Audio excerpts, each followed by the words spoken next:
कहानी शुरू होती है साशा नाम की एक लड़की से जो पहाड़ की चोटी पर लगे एक टेंट के अंदर अपनी चोट का इलाज कर रही होती है।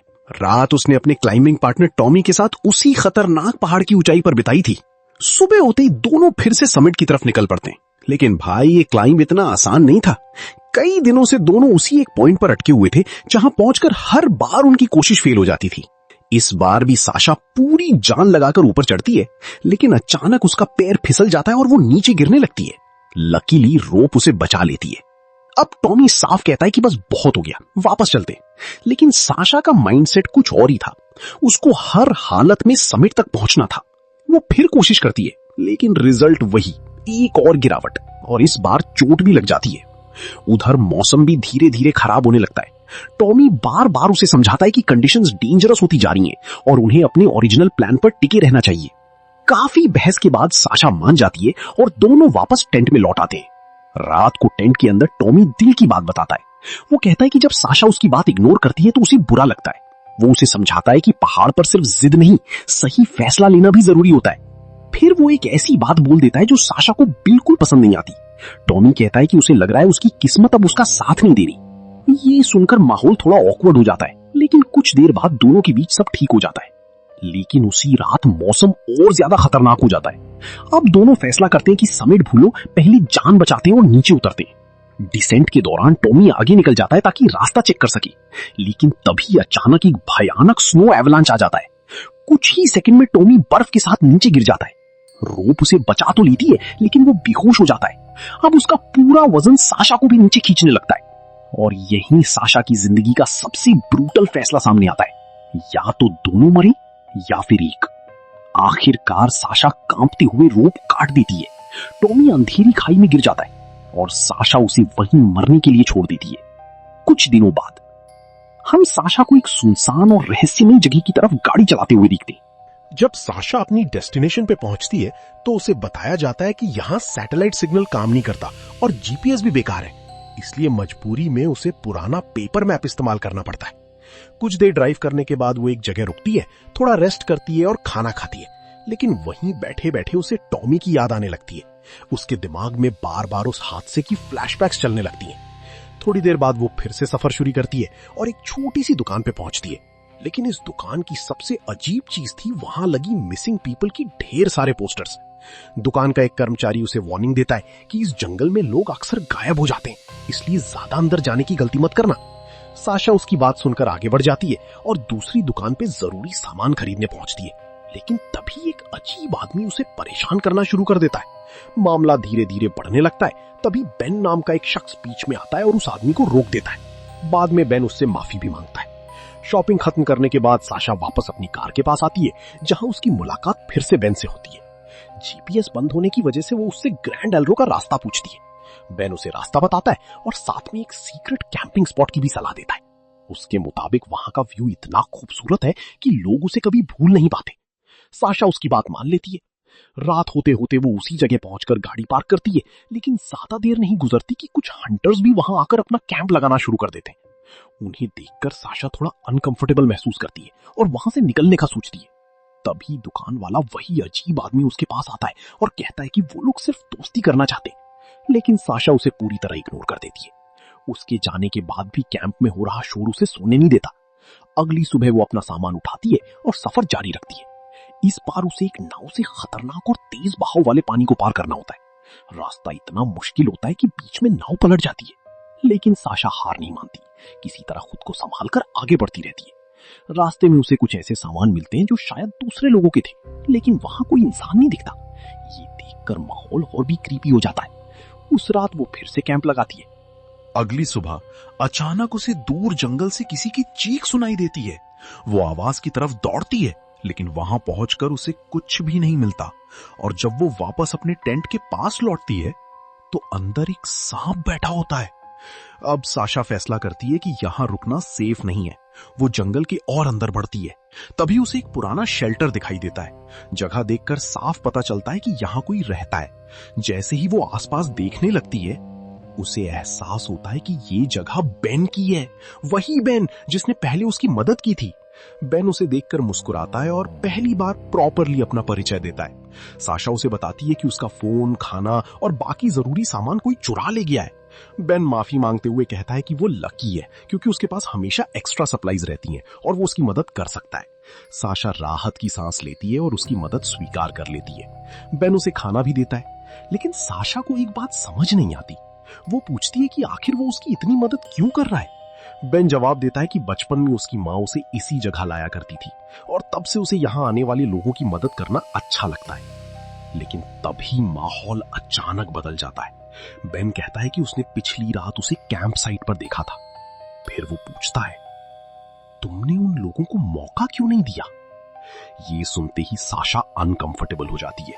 उसे कुछ गड़बड़ महसूस होने लगता है और वो वहां से जाने का फैसला करती है। लेकिन तभी उसकी नजर बेन के हाथ में पड़ी अपनी ब्रेसलेट पर जाती है। जब वो इसके बारे में पूछती है तो बेन बिल्कुल कैजुअली कहता है, मुझे अच्छा लगा इसलिए रख लिया। अब साशा का शक और बढ़ जाता है। कुछ देर बाद बेन उसका चोरी हुआ सामान भी वापस ले आता है, लेकिन अगले ही पल वो अचानक एक तीर कमान निकालता है, सीधा साशा पर निशाना साधता है और पीछे म्यूजिक चलाना शुरू कर देता है। फिर मुस्कुराते हुए कहता है, अब खेल शुरू करते हैं। अब बेन अपना असली खेल शुरू करता है। वो साशा को कहता है कि उसे भागने का एक मौका दिया जाएगा। जितनी देर तक ये गाना बजेगा उतनी देर तक वो भाग सकती है, लेकिन जैसे ही गाना खत्म होगा शिकार शुरू हो जाएगा। गाना शुरू होते ही साशा अपना बैग उठाती है और पूरी ताकत से जंगल की तरफ दौड़ पड़ती है। भागते भागते वो अपनी नाव तक पहुंच जाती है और पानी के रास्ते निकलने की कोशिश करती है, लेकिन जैसे ही गाना खत्म होता है बेन उसका शिकार शुरू कर देता है। कुछ देर बाद साशा की नाव फिर पलट जाती है और उसे मजबूरी में दोबारा जमीन पर आना पड़ता है। जंगल में भागते हुए उसे कुछ लोगों की आवाजें सुनाई देती हैं। उसे लगता है कि शायद कोई उसकी मदद कर सकता है, लेकिन जब वो वहां पहुंचती है तो पता चलता है कि वो सिर्फ एक मोबाइल पर चल रही वीडियो की आवाज थी और इसी डिस्ट्रैक्शन का फायदा उठाकर बेन एक तीर चला देता है। बस फिर क्या, एक डेडली चेस शुरू हो जाती है।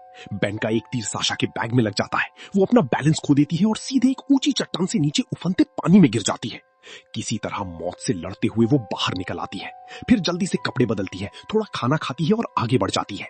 रास्ते में पत्थरों और पहाड़ों से भरा खतरनाक इलाका पार करते हुए वो एक पहाड़ की चोटी तक पहुंच जाती है। वहां पहुंचकर वो बेन को ढूंढने की कोशिश करती है।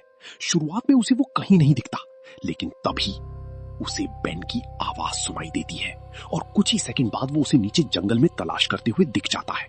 जैसे ही बेन की नजर साशा पर पड़ती है वो फिर उसके पीछे भाग पड़ता है। इस बार साशा किसी तरह चट्टानों के बीच छुप जाती है। बेन उसे बाहर निकालने के लिए तरह तरह की आवाजें निकालता है, लेकिन जब कुछ नहीं होता तो वहां से चला जाता है। यही मौका देखकर साशा वहां से निकल जाती है। कुछ देर बाद वो बेन को पास के पानी में तैरते हुए देखती है। उसे लगता है कि यही सही मौका है अपनी नाव तक पहुंचने का।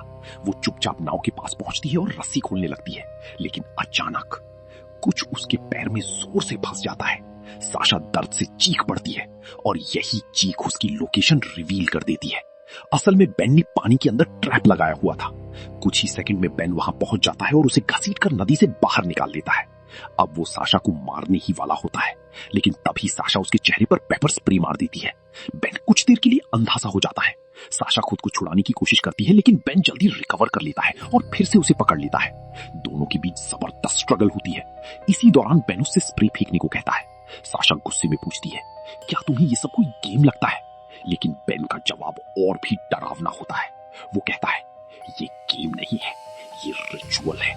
इसके बाद वो साशा को बांध देता है, लेकिन उसे तुरंत नहीं मारता, बल्कि उसे खाना ऑफर करता है और कहता है कि उसके पास दो रास्ते हैं, आसान रास्ता या मुश्किल रास्ता। बारिश शुरू हो जाती है और बेन अपने रिचुअल्स के बारे में बात करने लगता है।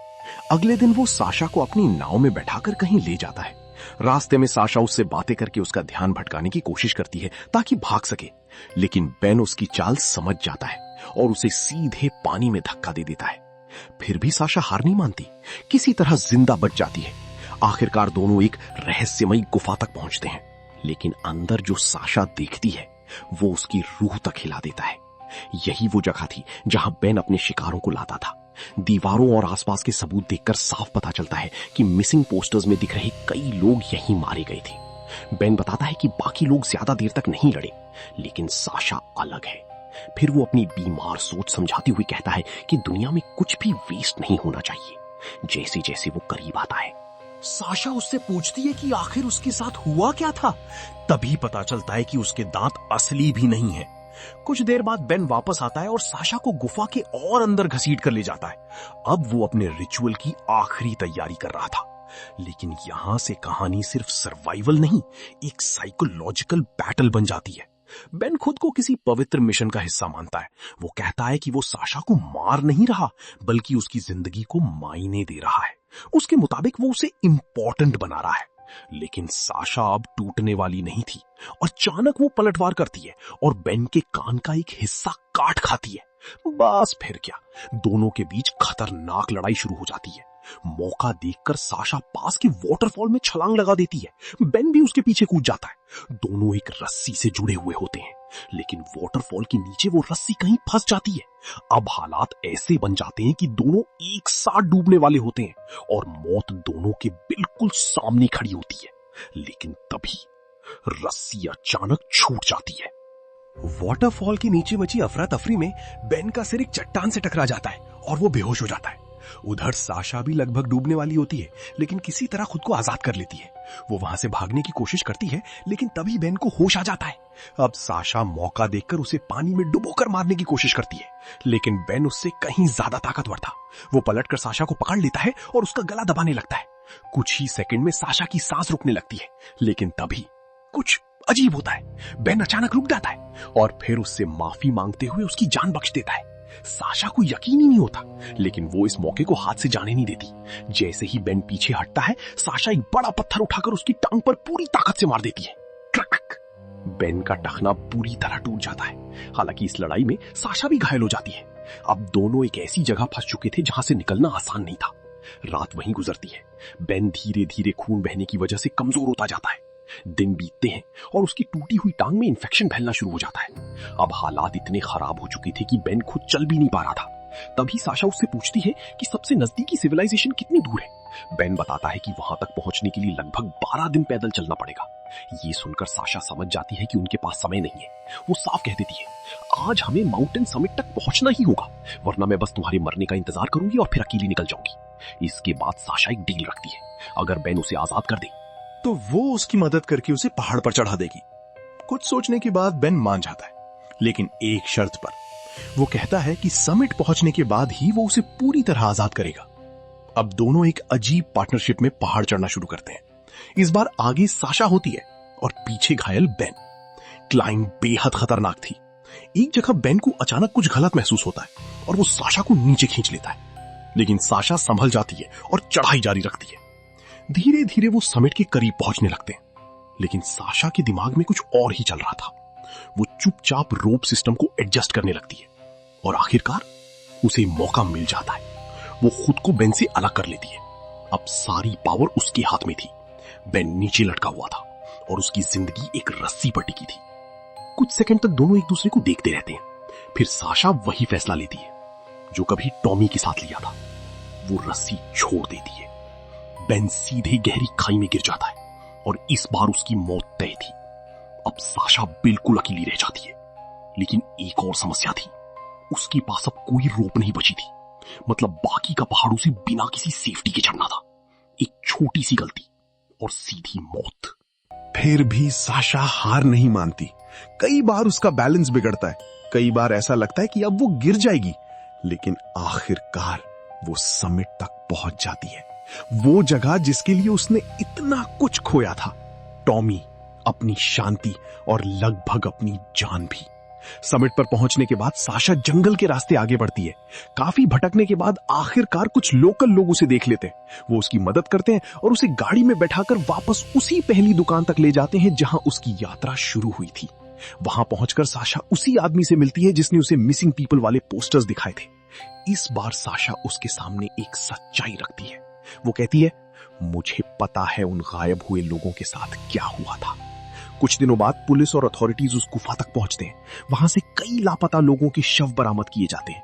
सालों से जिन परिवारों को अपने प्रियजनों के बारे में कोई जवाब नहीं मिला था, उन्हें आखिरकार सच्चाई पता चल जाती है और इसी के साथ इस डरावनी सर्वाइवल स्टोरी का अंत हो जाता है।